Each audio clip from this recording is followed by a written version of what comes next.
नमस्कार, स्वागत है आपका। आप देख रहे हैं प्राइम टीवी और मैं कीर्ति लेकर हाजिर हूं खबरें, देश और दुनिया की तमाम बड़ी खबरें। तो इस वक्त बड़ी खबर, लेकिन उससे पहले दिल्ली से सामने आ रही है। सीएनजी और पीएनजी की दामों में फिर हुआ इजाफा। इंद्रप्रस्थ गैस लिमिटेड ने दामों में की वृद्धि। दिल्ली एनसीआर में सीएनजी 70 पैसे प्रति महंगा। दिल्ली में सीएनजी की नई कीमतें 43.40 रुपए हुई महंगी। दिल्ली से इस वक्त की बड़ी खबर हम आपको दिखा रहे हैं। दिल्ली एनसीआर के लोगों को एक बार फिर महंगाई का झटका सीएनजी और पीएनजी कीमतों में इजाफा के चलते लग गया है। इंद्रप्रस्थ गैस लिमिटेड ने दामों में वृद्धि की है। 70 पैसे प्रति किलोग्राम सीएनजी महंगी कर दी गई है, यानी कि 43.40 रुपए केजी महंगा हो गया है सीएनजी गैस सिलेंडर। एनसीआर में महंगाई की मार।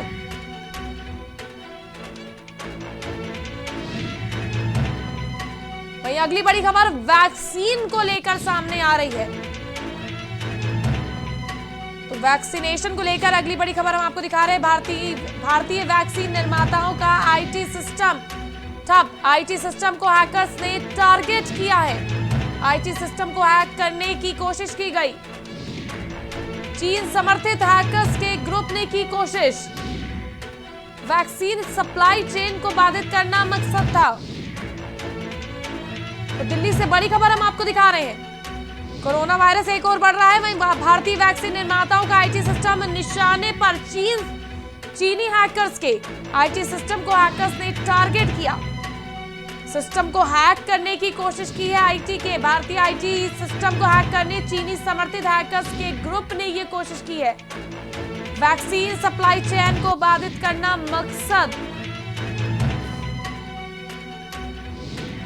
वहीं वैक्सीनेशन को लेकर अगली बड़ी खबर हम आपको दिखाने जा रहे हैं। सुप्रीम कोर्ट के जजों को आज वैक्सीनेशन दी जाएगी। तो कोरोना की वैक्सीन सुप्रीम कोर्ट के जजों को आज दी जाएगी। सिटिंग पूर्व जजों को वैक्सीन लगाई जाएगी। उनके परिवारों को भी वैक्सीन लगाई जाएगी। सुप्रीम कोर्ट परिसर में वैक्सीन का इंतजाम।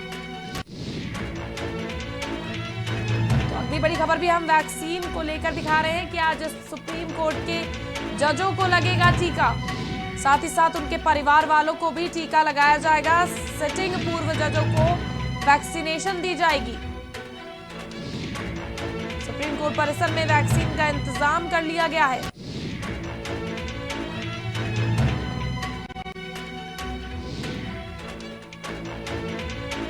तो सुप्रीम कोर्ट के जजों को लगेगा टीका। सिटिंग पूर्व जजों को वैक्सीन लगाई जाएगी। एक और जहां कोरोना का संक्रमण बढ़ रहा है, वहीं दूसरी ओर सरकार भी तत्पर है तुरंत के तुरंत वैक्सीनेशन का काम खत्म करने के लिए। वहीं अगली बड़ी खबर गोरखपुर से हम आपको दिखाने जा रहे हैं, जहां पिता ने 2 साल की बेटी की हत्या कर दी है। तो पिता की दरिंदगी भरा चेहरा गोरखपुर से सामने आया। गला घोंटकर बेटी की निर्मम हत्या की। नाजायज होने के शक में की गई हत्या। पुलिस ने आरोपी रमेश को किया गिरफ्तार। चिलुआताल क्षेत्र के बैजनाथपुर का पूरा मामला है। तो गोरखपुर से बड़ी खबर हम आपको दिखा रहे हैं, जहां एक पिता का खौफनाक चेहरा सामने आया है। 2 साल की बेटी की गला घोंटकर पिता द्वारा हत्या कर दी गई। नाजायज संबंध पत्नी के होने के चलते नाजायज बेटी करार देते हुए हत्या की गई है। वहीं पुलिस ने हत्यारूपी पिता को गिरफ्तार कर लिया है।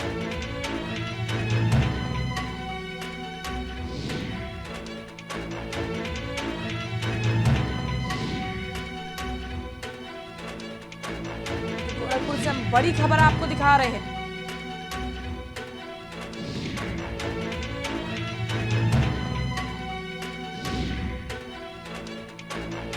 वहीं महोबा से बड़ी खबर हम आपको दिखाने जा रहे हैं, जहां मारपीट के चलते एक शुद्ध युवती ने की फांसी लगाकर आत्महत्या। शराबी युवक ने युवती से की थी मारपीट। मारपीट के बाद से परेशान थी युवती। कबरई के अलीपुरा की रहने वाली थी युवती। महोबा से इस वक्त की बड़ी खबर सामने आ रही है, जहां मारपीट से क्षुब्ध युवती ने फांसी लगाकर दी जान।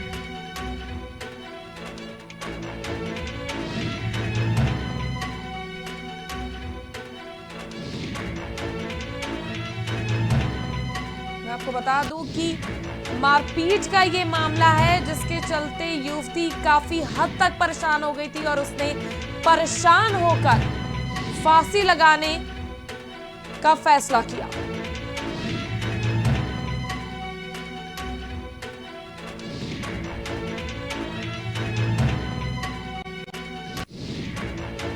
वहीं अगली बड़ी खबर हाथरस से सामने आ रही है, जहां बेटी से छेड़छाड़ के विरोध में हत्या का मामला उजागर हो रहा है।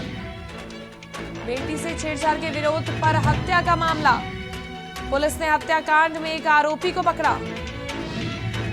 किसान की गोली मारकर की गई थी हत्या। गुंडों ने खेत पर पिता की हत्या की।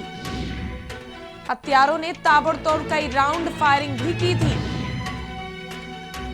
सासनी थाना इलाके में हुई थी वारदात। तो छेड़खानी के विरोध में एक किसान की हत्या का मामला उजागर हो रहा है। पुलिस ने हत्याकांड में एक आरोपी को भी पकड़ लिया है। किसान की गोली मारकर, बता दें, बेटी का पिता किसान था जिसकी हत्या गुंडों ने कर दी है। कई राउंड फायरिंग की गई, जिसके चलते किसान की हत्या हो गई। सासनी थाना इलाके का ये पूरा मामला हम आपको दिखा रहे हैं।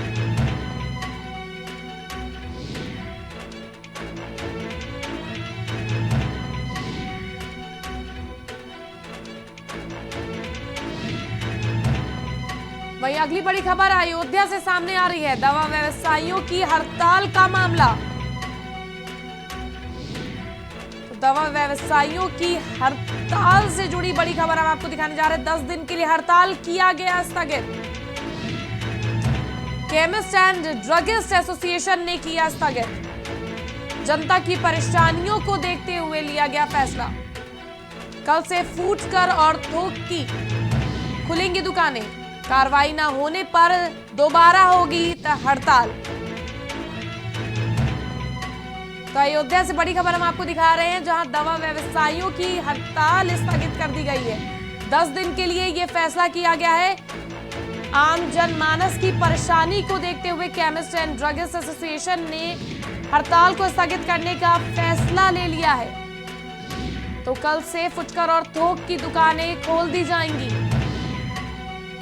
कार्रवाई न होने पर दोबारा से हड़ताल होगी। जो मांगे थी केमिस्ट की, अगर वो फिर से उस पे कार्रवाई नहीं होती है तो जो हड़ताल है 10 दिन बाद, वो फिर से उनके द्वारा चालू कर दी जाएगी।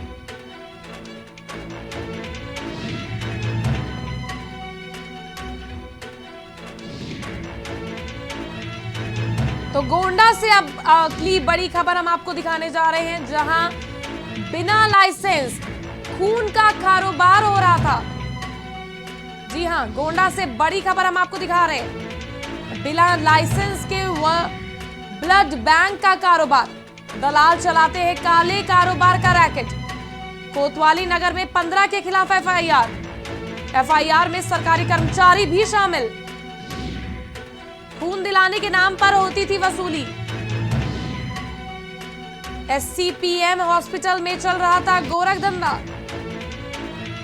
गोंडा से बड़ी खबर हम आपको दिखा रहे हैं, जहां ब्लड के नाम पर बड़ा फर्जीवाड़ा सामने आया है। बिना लाइसेंस के ये पूरा रैकेट चलाया जा रहा था। वहीं इस पर 15 के खिलाफ एफआईआर दर्ज की गई है। साथ ही साथ इसमें सरकारी कर्मचारी की भी संलिप्ति सामने आई है, जिस पर एफआईआर कर दी गई है। ब्लड दिलाने के नाम पर यह वसूली की जाती थी।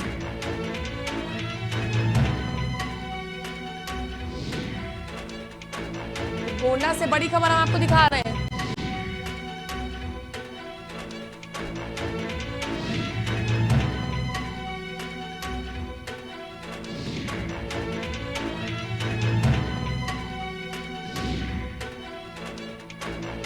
वहीं अगली बड़ी खबर आगरा से दिखाने जा रहे हैं, जहां नगर निगम के कार्यालय में लगी भीषण आग। तो आप देख सकते हैं तस्वीरों में भी, टोरेंट पावर के ट्रांसफार्मर के नीचे बना था ये पूरा बिल्डिंग। आग लगने से कार्यालय में रखा सारा सामान जलकर हुआ खाक। कार्यालय में लगी आग में घरेलू गैस सिलेंडर भी फटे। दमकल की गाड़ियों ने पाया आग पर काबू।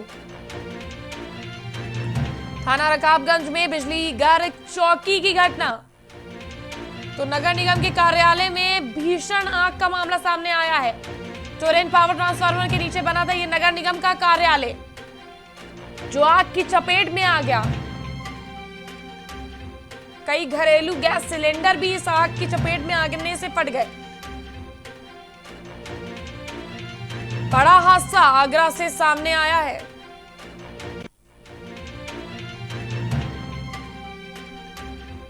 वहीं अगली बड़ी खबर सुल्तानपुर से सामने आ रही है।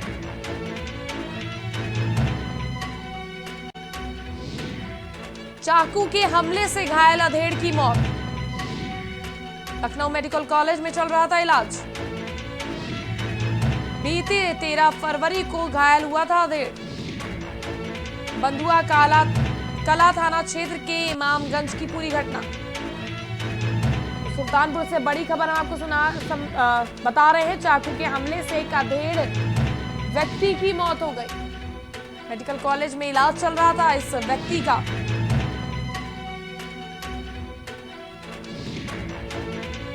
बंधुआ कला थाना क्षेत्र के इमामगंज का पूरा मामला ये सामने आ रहा है।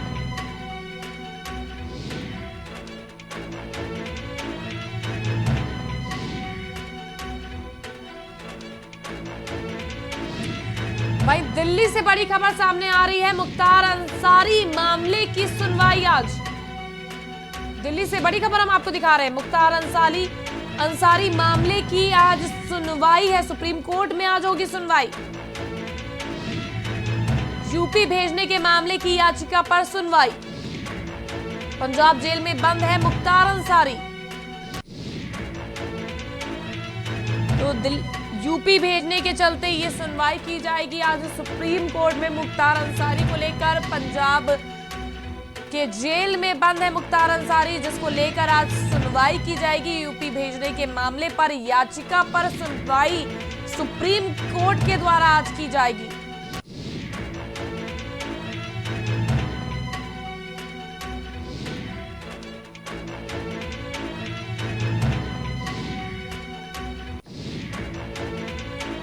वहीं अगली बड़ी खबर जौनपुर से सामने आ रही है। दंपत्ति सहित 3 इनामिया गिरफ्तार। 15-15 हजार के इनामिया गिरफ्तार। दामाद के हत्या के आरोपी थे दंपत्ति। हत्या के बाद कुएं में फेंका गया था शव। हत्या के बाद युवक पर डाला था तेजाब। मछली शहर के फूलखा में हुई थी वारदात। तो जौनपुर से बड़ी खबर हम आपको दिखा रहे हैं, जहां दंपत्ति सहित 3 इनामिया गिरफ्तार किए गए हैं। इन इनामियों पर 15-15 हजार का इनाम भी घोषित था। दामाद के हत्या के आरोपी थे दंपति। हत्या के बाद कुएं में फेंका गया था शव। हत्या के बाद युवक पर तेजाब भी डाला गया था। वहीं अगली बड़ी खबर, यूपी के 53 आईएएस अफसर बनाए गए ऑब्जर्वर। तो आईएएस अफसरों को निर्वाचन आयोग ने बनाया ऑब्जर्वर। बंगाल, असम राज्यों में कराए जाएंगे ऑब्जर्वर चुनाव। केरल, तमिलनाडु राज्यों में कराएंगे ऑब्जर्वर चुनाव। पुडुचेरी भी कराएंगे ऑब्जर्वर चुनाव। तो जिस तरह से 5 राज्यों में आगामी चुनाव है, इसको देखते हुए 53 आईएएस अफसरों को दी जाएगी ट्रेनिंग। यूपी के 53 आईएएस अफसर अब ऑब्जर्वर के तौर पर निर्वाचित किए गए हैं, जो बंगाल, असम, केरल, पुडुचेरी और तमिलनाडु जैसे राज्यों में ऑब्जर्वर के तौर पर चुनाव करवाएंगे। वक्त तो चला एक छोटे से ब्रेक का। ब्रेक के बाद जल्द हाजिर होंगे। न हिंदू में हूं न मुसलमान में हूं, मैं हिंदुस्तान हूं हर इंसान में मैं हूं। हिमालय पर्वत जैसा विशाल, गंगा सा अविरल मैं हूं। सुबह की प्रार्थना में हूं, शाम की आजान में हूं। रविशंकर की सितार की आवाज में हूं, बिस्मिल्लाह की शहनाई की गूंज में हूं। हमीद की दहाड़ में हूं, भगत के बलिदान में भी मैं हूं। नवरातों के व्रत में हूं, रोजे और रमजान में मैं हूं। हाँ, पूरे हिंदुस्तान में मैं हूं। तो ब्रेक के बाद एक बार फिर आप सभी का स्वागत है। कोरोना संकट के चलते आम आदमी के सामने आए आर्थिक संकट को देखते हुए योगी सरकार ने बड़ा फैसला किया है। मुख्यमंत्री योगी आदित्यनाथ के निर्देश पर ऊर्जा मंत्री श्रीकांत शर्मा ने बिजली उपभोक्ताओं को राहत देने का ऐलान किया है। इसके अलावा प्रदेश में तत्काल प्रभाव से घरेलू और निजी नलकूप के बिजली उपभोक्ताओं का 100% सरचार्ज माफ करने के लिए एक मुश्त समाधान योजना को लागू किया गया है। एक मुश्त समाधान योजना शहरी और ग्रामीण क्षेत्र के सभी घरेलू और निजी नलकूप वाले उपभोक्ताओं को राहत देने के लिए शुरू की गई है। इस OTS योजना का लाभ उठाने के लिए आगामी 15 मार्च तक अपना रजिस्ट्रेशन कराकर न सिर्फ 100% सरचार्ज माफी का लाभ उठा सकते हैं, बल्कि बकाया बिजली बिल न जमा होने पर बिजली कनेक्शन कटने की कार्रवाई से भी बच सकते हैं।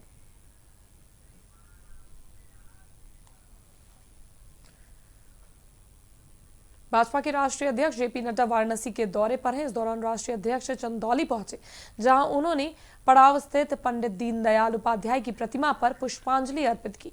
वहीं राष्ट्रीय अध्यक्ष ने भाजपा IT सेल के पदाधिकारियों और कार्यकर्ताओं के साथ बैठक से पहले दीप जलाया और साथ ही कार्यकर्ताओं को संबोधित भी किया। वहीं चंदौली पहुंचे बीजेपी के राष्ट्रीय अध्यक्ष JP नड्डा ने मीडिया से बातचीत के दौरान बताया कि पंडित दीनदयाल हम करोड़ों कार्यकर्ताओं के प्रेरणा स्रोत रहे हैं। आज मुझे दीनदयाल जी के पुण्य स्थली, स्मृति स्थली पर आने का सौभाग्य प्राप्त हुआ और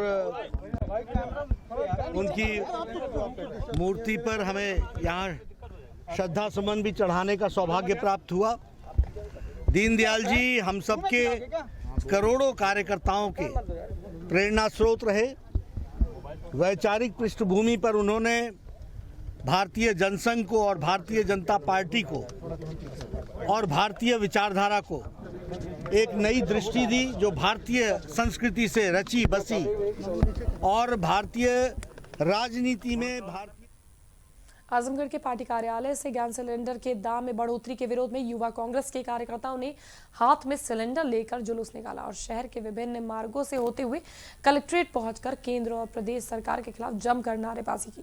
वहीं युवा कांग्रेस के जिला अध्यक्ष का कहना है कि बेतहाशा हो रहे LPG गैस की बढ़ोतरी को लेकर वो लोग ये जुलूस निकाल रहे हैं और प्रदर्शन कर रहे हैं। अगर सरकार जल्द से जल्द गैस सिलेंडर के दामों में कमी नहीं करती है तो वो वृहद आंदोलन के लिए बाध्य होंगे।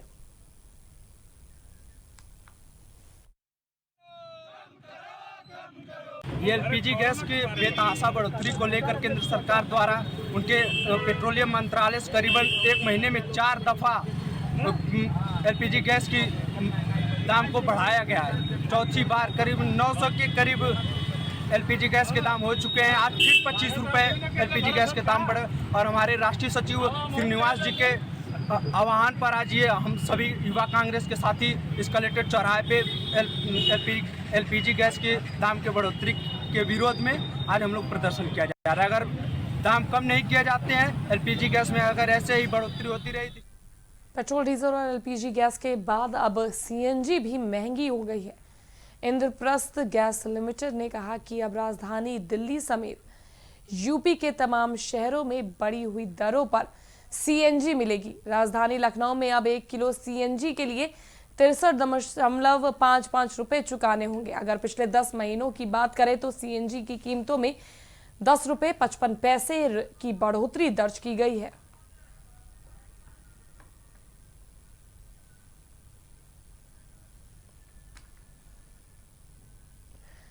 अमेठी में अंतर्राज्यीय प्रेम विवाह की वजह से दिन दहाड़े एक युवक की ताबड़तोड़ गोलियां बरसाकर हत्या कर दी गई। खाकी के इकबाल को चुनौती देते हुए बदमाशों ने हत्याकांड की बड़ी वारदात को अंजाम दिया। बाजार से घर जा रहे एक युवक को बाइक सवार बदमाशों ने पहले तो हॉकियों से पीटा और बाद में ताबड़तोड़ गोलियां बरसाकर उसकी दिन दहाड़े हत्या कर दी। इस हत्या से इलाके में हड़कंप मच गया, जिसके बाद पुलिस ने शव को अस्पताल भिजवाकर मामले की जांच शुरू कर दी है। मृतक के भाई का आरोप है कि अंतरराज्यीय प्रेम विवाह की वजह से उसके भाई की हत्या की गई है।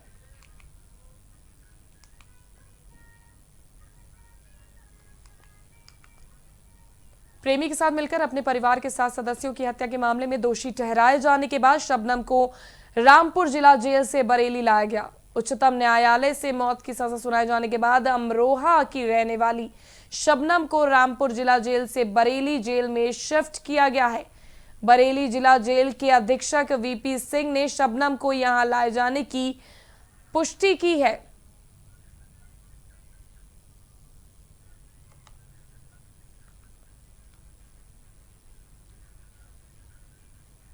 लखनऊ के अमीनाबाद पुलिस और सर्विलांस संयुक्त टीम ने जुगल किशोर सर्राफा के यहां चोरी करने वाले 3 शातिर चोरों को गिरफ्तार कर लिया है। पुलिस ने चोरों के पास से लगभग 7 करोड़ का सामान बरामद किया है। Joint commissioner of police crime Nilabja Chaudhary ने 50,000 की इनाम देने की भी घोषणा की है।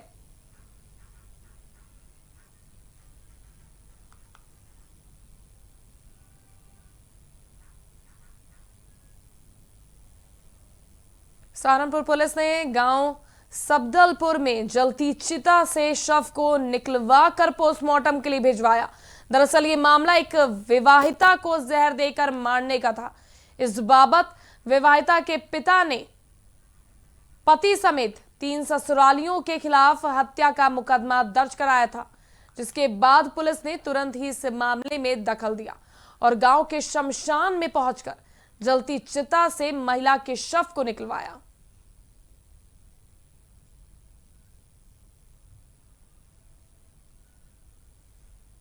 देश में कोरोना काल के लंबे इंतजार के बाद एक बार फिर से बच्चों को स्कूल जाने का मौका मिला है। कोरोना काल के कारण करीब 1 साल से बंद चल रहे स्कूल वापस से खोले जा रहे हैं। वहीं उत्तर प्रदेश में कक्षा 1 से 5वीं तक के प्राइमरी स्कूल भी खुल गए हैं। इसी दौरान बच्चों में खासा उत्साह देखने को मिल रहा है। वहीं स्कूलों में बच्चों का स्वागत भी किया जा रहा है। देखिए इस पर हमारी ये खास रिपोर्ट।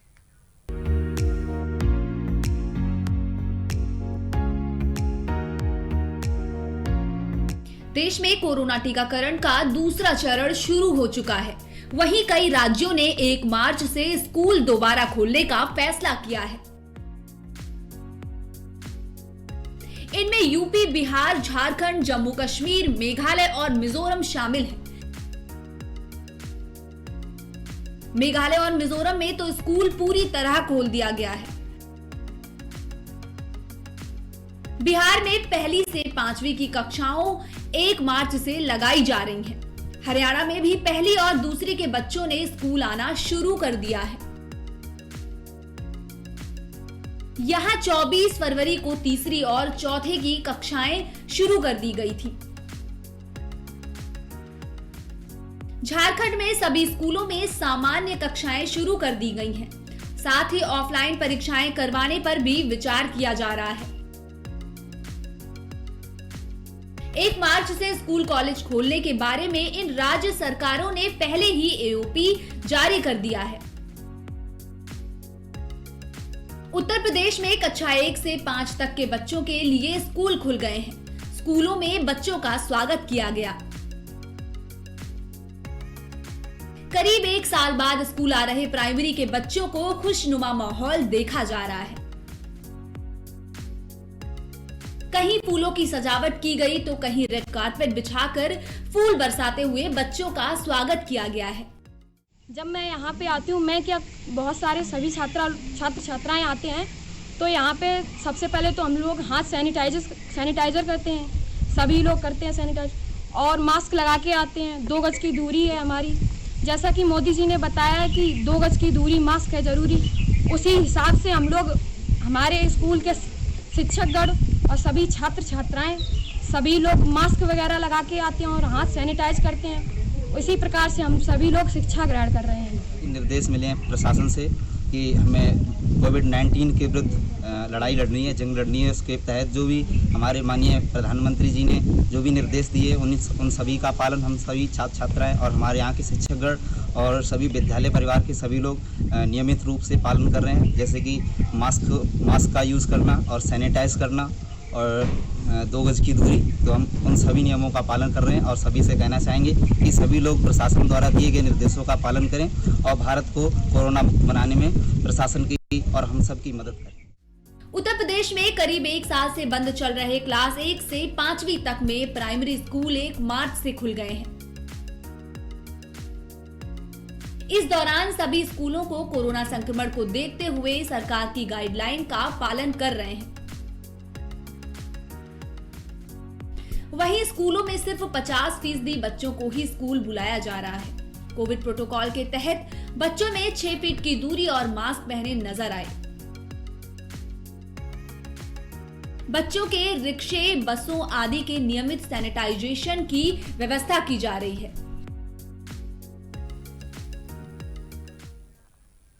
तो देश और दुनिया की तमाम बड़ी खबरों में फिलहाल के लिए बस इतना ही। वक्त हो चला है मेरे जाने का, लेकिन आपका ही मजा आएगा। आप एक नजर डालिए आज की सुर्खियों पर।